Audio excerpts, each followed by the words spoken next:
जादुई पेड़ की कहानी। बहुत समय पहले की बात है। एक छोटे से गांव में एक जादुई पेड़ था। उस पेड़ के बारे में सभी कहते थे कि वह उन बच्चों की मुरादें पूरी करता है जो अच्छे काम करते हैं। उसी गांव में एक नन्हा बालक राजू रहता था, जो रोज़ स्कूल जाता था और शाम को अपने दोस्तों के साथ उस जादुई पेड़ के नीचे खेलता था। राजू, क्या तुमने कभी उस पेड़ से कुछ मांगा? उसकी सहेली मीना ने पूछा। जी हाँ, मैंने मांगा है, राजू ने मुस्कुराते हुए कहा। मैंने इस गांव के लिए खुशियाँ और सफलता मांगी है। यही वजह है कि मुझे एक दिन गांव में एक दुखद स्थिति आ गई। एक असामान्य सूखे ने सबकी खेती और पानी के स्रोत को सुखा दिया। गांव के लोग परेशान थे और सबने मिलकर प्रार्थना की। राजू ने भी उस जादुई पेड़ के सामने जाकर कहा, प्रकृति की देवी, मुझे कोई धन संपत्ति नहीं चाहिए, बस मेरे गांव की खुशहाली चाहिए। उसकी सच्ची प्रार्थना सुनकर आसमान में बादल छाए और जोरदार बारिश हुई। सूखे की परेशानी दूर हो गई और गांव फिर से हरा भरा हो गया। राजू की इस ईमानदारी से सबने सीखा कि सच्चा दिल और उदारता हमेशा संकट के समय में काम आती है, और गांव वाले आभारी हैं कि उसके पास ऐसे बच्चे हैं जो गांव की भलाई के लिए सोचते हैं।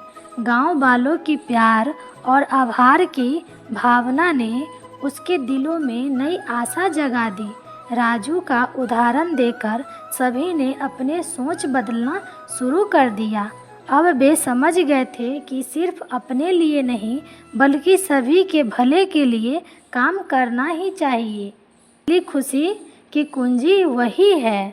उसके बाद से गांव में हर शाम सभा होती, जहां सब लोग मिलकर गांव की तरक्की के लिए योजनाएं बनाते। राजू के प्रोत्साहन से सभी बच्चे भी स्कूल में ज़्यादा ध्यान से पढ़ने लगे और बड़ों ने अपने खेतों को और बेहतर तरीके से जोतना शुरू कर दिया। समय के साथ राजू ने देखा कि जादुई पेड़ अब केवल एक पेड़ नहीं रहा था, वह गांव की एकता और साझेदारी का प्रतीक बन गया था। पेड़ के नीचे रहने वाले हर खेल, हर मजाक और हर कहानी गांव की सामुदायिक ताकत को बढ़ाती है। सालों बाद जब राजू बड़ा हुआ तो उसने संकल्प लिया कि जो प्रेम और सहयोग उसे इस गांव से मिला है, वह उसकी अगली पीढ़ी को भी मिले। उसने स्कूल के बच्चे को पढ़ाना शुरू कर दिया और अपनी समझदारी से गांव के लोगों को नई खेती की तकनीकें बताई। गांव में अब हरियाली थी, समृद्धि थी और सबसे बढ़कर एक दूसरे के प्रति प्यार और सम्मान था। जादुई पेड़ अब भी वही था, अपना जगह पर मजबूती से खड़ा, अपने नीचे नई कहानियाँ को जन्म देता। और यही कहानी राजू ने अपने बच्चों को सुनाई कि कैसे एक छोटी सी प्रकृति को पूजा से पूरे गांव की किस्मत बदल गई। राजू और जादुई पेड़ की कहानी हमेशा सिखाती रहेगी कि साझा प्रयास से ही सच्ची खुशियाँ मिलती है।